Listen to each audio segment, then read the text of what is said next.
നമസ്കാരം. ദയവായി എല്ലാവരോടും ഒരു അപേക്ഷയുണ്ട്. ഇപ്പൊ ഞാൻ പറയുന്ന കാര്യങ്ങളിൽ നിങ്ങൾക്ക് ആശയപരമായി അതിനോട് യോജിക്കാൻ കഴിയുന്നില്ലെങ്കിൽ പ്രിയ സുഹൃത്തുക്കളെ, നിങ്ങളത് മാന്യമായ ഭാഷയിൽ വ്യക്തമായി തന്നെ നിങ്ങൾ വിമർശിക്കണം. അതിനെ ഞാൻ അക്സെപ്റ്റ് ചെയ്യും, അത് ഞാൻ പരിഗണിക്കും, അത് ഞാൻ മനസ്സിലാക്കാൻ ശ്രമിക്കും. പക്ഷെ അതിന് പകരം വന്ന് ആ ഒരു വൃത്തികെട്ട രീതിയിലുള്ള, അതായത് അപ്പനെയും അമ്മയും പറയുന്ന ഇത് ഒന്ന് ഒഴിവാക്കുക. പറയുമ്പോൾ നമുക്ക് സർക്കാരിനെ വിമർശിക്കാം, പ്രതിപക്ഷത്തെ ചിലപ്പോൾ വിമർശിക്കാം. എന്താണെന്ന് വെച്ചാൽ നമ്മുടെ വാർത്ത അനുസരിച്ചല്ലേ പറയുന്നത്. അപ്പൊ അതിനെ അതിൻ്റെതായ രീതിയിൽ കാണുക. അപ്പൊ ഇന്നിപ്പോ ഒരു കാര്യം ചോദിക്കാനുള്ളത്, ഇപ്പൊ നമ്മളെ ചില ബാങ്കിൽ നിന്നോ നിങ്ങൾക്ക് ഓൺലൈൻ ലോൺ അപ്രൂവ് ആയിട്ടുണ്ട് എന്നൊക്കെ പറഞ്ഞ് നമുക്ക് എല്ലാവർക്കും, എനിക്ക് തോന്നുന്നു എല്ലാവർക്കും അത്തരം കോളുകൾ വരാറുണ്ട്. പക്ഷെ നമ്മളത് അപ്ലൈ ചെയ്ത് കഴിയുമ്പോൾ നമ്മുടെ പാൻ കാർഡും ആധാറിന്റെയൊക്കെ കോപ്പി അയച്ചു കൊടുക്കുമ്പോൾ അവർ തിരിച്ചു പറയും, ഇല്ല നിങ്ങൾക്ക് സിബിൽ ഇല്ല, അതുകൊണ്ട് ലോണ് കിട്ടില്ല എന്നൊക്കെ പറഞ്ഞ് കോൾ വരാറുണ്ട്. ഇത് എനിക്ക് തോന്നുന്നു ഏകദേശം എല്ലാവർക്കും ഇത്തരം കോളുകൾ വരാറുണ്ട്. അപ്പൊ ഇത് കൊടുക്കുമ്പോൾ നമ്മുടെ പാൻ കാർഡും ആധാർ കാർഡിന്റെ എല്ലാം ഡീറ്റെയിൽസ് ഈ വിളിക്കുന്ന ആൾക്കാർക്ക് കിട്ടും. ഇതുപോലെ നമ്മൾ പല കടകളിൽ പോയിട്ട് നമ്മൾ എന്തെങ്കിലും സാധനങ്ങളൊക്കെ വാങ്ങിക്കുമ്പോഴോ എവിടെയെങ്കിലുമൊക്കെ നമ്മൾ എന്തെങ്കിലും കാര്യത്തിന് പോകുമ്പോൾ നമ്മുടെ ഫോൺ നമ്പറൊക്കെ അവർ വാങ്ങാറുണ്ട്. അപ്പൊ ഈ ഫോൺ നമ്പർ വിത്ത് ജെൻഡർ ഇത് അവർ പലർക്കും വിൽക്കാറുണ്ട്. അങ്ങനെ ആ വഴിയിൽ കൂടെയാണ് നമുക്ക് ഇങ്ങനെ കോളുകളൊക്കെ വരുന്നത്. അവർ പൈസ ഉണ്ടാക്കണം നമ്മുടെ നമ്പർ വെച്ച് പലരും. ഡാറ്റ കച്ചവടമാണത്. അപ്പൊ ഇത് നമുക്ക് എന്തുമാത്രം ബുദ്ധിമുട്ടുണ്ടാക്കുന്നു. നമ്മുടെ സ്വകാര്യതകളാണ് അവിടെ കച്ചവടം ചെയ്യപ്പെടുന്നത്. അപ്പൊ ഇതിന്റെ വലിയൊരു രൂപമാണ് നമ്മുടെ സ്പ്രിംഗ്ലർ അഴിമതിയുമായി ബന്ധപ്പെട്ട് നമ്മുടെ ആ സമയത്തെ പ്രതിപക്ഷ നേതാവായിരുന്ന ശ്രീ രമേശ് ചെന്നിത്തല ഉന്നയിച്ചത്. ഇപ്പൊ അതിന്റെ വിധി വന്നപ്പോൾ നമ്മുടെ CPM-ന്റെ സംസ്ഥാന സെക്രട്ടറി പറഞ്ഞത്, ആരോപിച്ചതുപോലെ അവിടെ അഴിമതിയൊന്നും നടന്നില്ല, ഡാറ്റ കൈമാറ്റമൊന്നും നടന്നിട്ടില്ല, അത് സർക്കാരിന്റെ വിജയമാണ് എന്ന് പറയുന്നുണ്ട്. ദയവേത് നിങ്ങൾ അതൊന്ന് ആലോചിച്ചിട്ട് അത് വിശ്വസിക്കുക. എന്തുകൊണ്ടാണ് അത് നടക്കാതിരുന്നത് എന്ന്. ഈ സ്പ്രിംഗ്ലറിനെ ഇത് ഏൽപ്പിക്കുമ്പോൾ, ഈ ഡാറ്റ ശേഖരണം സ്പ്രിംഗ്ലർ എന്ന ഒരു വിദേശ കമ്പനിയെ ഏൽപ്പിക്കുമ്പോൾ യഥാർത്ഥത്തിൽ അതിന് പാലിക്കേണ്ട നിയമവശങ്ങളൊന്നും പാലിക്കാതെ തന്നെയായിരുന്നു ആ കരാർ കൊടുത്തിരുന്നത്. നമ്മുടെ നാട്ടിൽ CDIT, NIC ഇങ്ങനെയെല്ലാം സ്ഥാപനങ്ങളുണ്ട്. ഇവരെല്ലാം നമ്മുടെ ഡാറ്റ ശേഖരണവും, അതായത് പണ്ട് ഈ തദ്ദേശ സ്വയംഭരണ സ്ഥാപനങ്ങളെല്ലാം കമ്പ്യൂട്ടർവൽക്കരിക്കുമ്പോഴെല്ലാം ഈ എല്ലാ ഡാറ്റയെല്ലാം ഇതെല്ലാം ചെയ്തത് NIC-യും CDIT-ഉം ഒക്കെയാണ്. അപ്പൊ അതുപോലെ ഈ ഡാറ്റ ശേഖരണവും നമുക്ക് നമ്മുടേതായിട്ടുള്ള സ്വന്തമായ ഒരു സ്ഥാപനങ്ങൾ ഉള്ളപ്പോൾ എന്തിനാണ് ഒരു വിദേശ കമ്പനിയെ ഇത് ഏൽപ്പിക്കുന്നത് എന്ന കാര്യം ഒരു മെയിൻ ചോദ്യമാണ്. അല്ലാതെ ഈ പാർട്ടിക്കാർ പറയുന്നതും സർക്കാർ അവർ ജയിക്കാൻ വേണ്ടി പറയുന്നതും കേട്ട് അത് വിശ്വസിക്കരുത്. പകരം നമ്മുടെ ചിന്ത ഉപയോഗിച്ച് ഒന്ന് ചിന്തിക്കുക, നമ്മുടെ ബുദ്ധി ഉപയോഗിച്ചൊന്ന് ചിന്തിക്കുക. അന്ന് പ്രതിപക്ഷ നേതാവായ രമേശ് ചെന്നിത്തല ഇതിൽ ഇടപെട്ടിട്ടില്ലായിരുന്നുവെങ്കിൽ നമ്മുടെ എല്ലാ ഡേറ്റകളും അവിടെ സ്പ്രിംഗ്ലറിന് കൈമാറുക തന്നെ ചെയ്യുമായിരുന്നു. അതിൽ മറ്റൊരു കാര്യമുള്ളത്, അതിൽ ഈ ഡാറ്റ തിരിച്ചെടുക്കുക എന്ന് പറയുന്നത് അദ്ദേഹം ഇടപെട്ടതുകൊണ്ട്, അത് ഹൈക്കോടതിയിൽ ഇത് പരിഗണനയിൽ ഇരിക്കുന്നത് കൊണ്ടുമാണ് ആ ഡാറ്റ തിരിച്ചെടുക്കാനും ആ കരാറിലെ പലതും റദ്ദ് ചെയ്യാനും സർക്കാർ തീരുമാനിച്ചത്. അതുകൊണ്ട് മാത്രമാണ് ഇപ്പോഴത്തെ ഈ ഹൈക്കോടതി വിധിയിൽ ഡാറ്റ കൈമാറ്റം നടന്നിട്ടില്ല എന്ന് പറയുന്നതും അതിനെ തുടർന്ന് സർക്കാർ അത് അവരുടെ വിജയമായി ആഘോഷിക്കുകയും ചെയ്യുന്നത്. പക്ഷെ അതിലെ വാസ്തവം എന്താണ് എന്ന് നിങ്ങൾ ദയവായി ചിന്തിക്കുക, മനസ്സിലാക്കുക. അതൊരു പ്രധാന കാര്യമാണ്.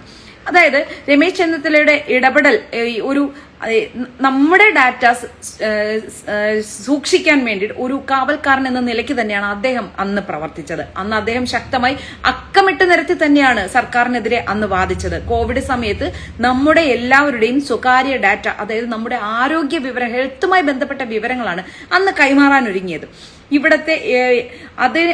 അന്ന് ഇവിടുത്തെ പ്രിൻസിപ്പൽ സെക്രട്ടറി ആയിരുന്ന ശിവശങ്കർ, അദ്ദേഹത്തിന്റെ സ്വന്തം ഇഷ്ടപ്രകാരമാണ് അത് ചെയ്തത്. നമുക്കറിയാം, അദ്ദേഹം സ്വർണ്ണക്കടത്ത് കേസുമായിട്ടൊക്കെ വന്ന ആ സമയത്ത് സർക്കാർ തന്നെയാണ് അദ്ദേഹത്തെ സംരക്ഷിച്ചത് എന്ന് ഏവർക്കും അറിയാവുന്ന കാര്യമായിരുന്നു. അപ്പൊ ഇത് പറയുമ്പോൾ നമ്മുടെ കുറച്ചെങ്കിലും സുഹൃത്തുക്കളായ സഖാക്കന്മാർ പറയും, നീ ഏതാടി, നിനക്ക് എന്തറിയാം എന്ന് പറഞ്ഞു ചോദിക്കും.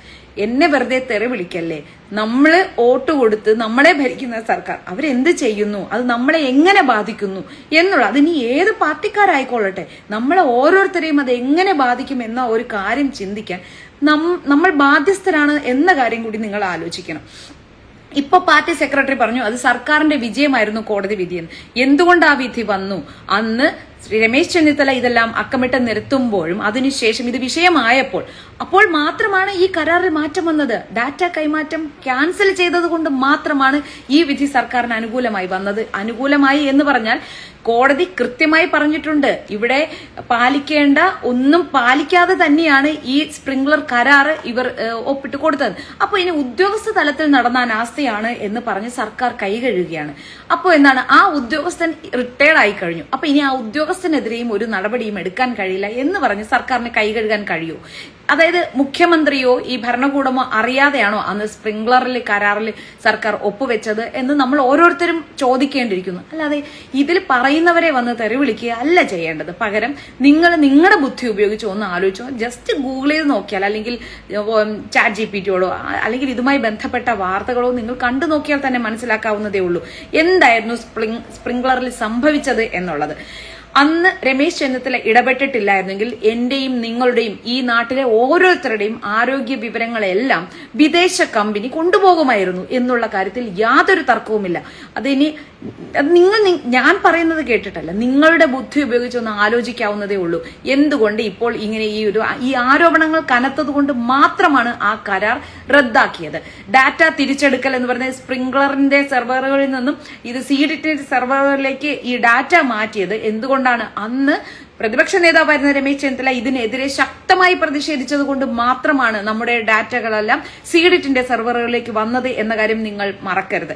നിങ്ങളത് ഓർത്ത് തന്നെ ഈ കാര്യങ്ങൾ അറിയാം. അപ്പൊ ഇപ്പോ MP ഗോവിന്ദൻ എന്താണ് പറയുന്നത്? ഈ സർക്കാർ വിജയിച്ചു എന്ന് വീണ്ടും വീണ്ടും ആവർത്തിക്കുകയാണ്. അവർക്ക് അവരുടെ ഭാഗം ന്യായീകരിച്ച് പറയുന്നത് എന്താണെന്നുള്ളത് നിങ്ങൾ തന്നെ ഒന്ന് ചിന്തിച്ച് മനസ്സിലാക്കേണ്ടതാണ്. പിന്നെ ആ കരാറിൽ ഉണ്ടായിരുന്നതനുസരിച്ച് എന്തെങ്കിലും തർക്കമുണ്ടായാൽ അതിന് ന്യൂയോർക്കിലെ കോടതിയിൽ തന്നെ പോകേണ്ടി വരും. നമ്മുടെ നാട്ടിലെ ഒരു കരാർ വിദേശ ഏജൻസിക്ക് കൊടുത്തു. എന്തിനാണ് ആ വിദേശ ഏജൻസി? അപ്പൊ പറയുന്നത് അവർ സൗജന്യമായി ഈ ഡാറ്റ ശേഖരണം നടത്തി തരുമെന്ന്. ആർക്കെങ്കിലും ഈ സൗജന്യമായി എന്തെങ്കിലും സേവനം കൊടുക്കുമോ? ഇല്ല. അപ്പൊ അവർക്ക് അവരുടേതായ ഉദ്ദേശ ലക്ഷ്യങ്ങൾ ഉണ്ടാവാം. ഈ കൊടുക്കുന്നവർക്കും ഈ കരാറ് കൊടുക്കുന്നവർക്കും അതിനെക്കുറിച്ച് കൃത്യമായ ധാരണ ഉണ്ടായിരുന്നിരിക്കണം. പക്ഷേ അത് ഇവിടുന്ന് എതിർക്കപ്പെട്ടതോടുകൂടിയാണ് അവർ എന്ത് ചെയ്തത്? ആ കരാറ് ക്യാൻസൽ ചെയ്തത്. അതിന്റെ ഈ ഡാറ്റ മുഴുവൻ സീഡിറ്റിന്റെ സെർവറിലേക്ക് ട്രാൻസ്ഫർ ചെയ്യാനും നിർബന്ധിതരാവുകയായിരുന്നു. ഒരുപക്ഷെ അന്ന് രമേശ് ചെന്നിത്തല അതിൽ ഇടപെട്ടിട്ടില്ലായിരുന്നു എങ്കിൽ ഉറപ്പായിട്ടും ആ കോവിഡ് കാലത്ത് പാൻഡമിക് സ്റ്റേജ് ആണ് ആ സമയത്ത് നമ്മുടെ ഓരോരുത്തരുടെയും എല്ലാ ഹെൽത്ത് വിവരങ്ങളും ഈ കമ്പനി സ്പ്രിംഗ്ലർ തന്നെ കൊണ്ടുപോകുമായിരുന്നു. അത് അവർ ഏതൊക്കെ രീതിയിൽ ഉപയോഗിക്കുമായിരുന്നു എന്ന് നമുക്കറിയില്ല. അവർ ഏത് രീതിയിൽ നമ്മുടെ ഹെൽത്ത് ഡാറ്റാസ് ഉപയോഗിക്കുമായിരുന്നു എന്നുള്ളത്. അപ്പോ ഈ വരുന്ന റിപ്പോർട്ടുകളിൽ വെറുതെ കണ്ണടച്ച് ഈ പറയുന്നതെല്ലാം വിശ്വസിക്കാതെ സ്വന്തമായി ഒന്ന് ചിന്തിക്കുക, എന്താണ് ഈ സർക്കാർ ചെയ്തു വെച്ചത് എന്നുള്ളത്. ഇതിനെ താഴെ വന്ന് എന്നെ തെറി പറയുക അല്ല ചെയ്യേണ്ടത്. നിങ്ങൾ ആശയപരമായി എതിർക്കുക. അതിനെ സ്വാഗതം ചെയ്യുന്നു. വിമർശനങ്ങളെ എന്നും സ്വാഗതം ചെയ്യുന്നു.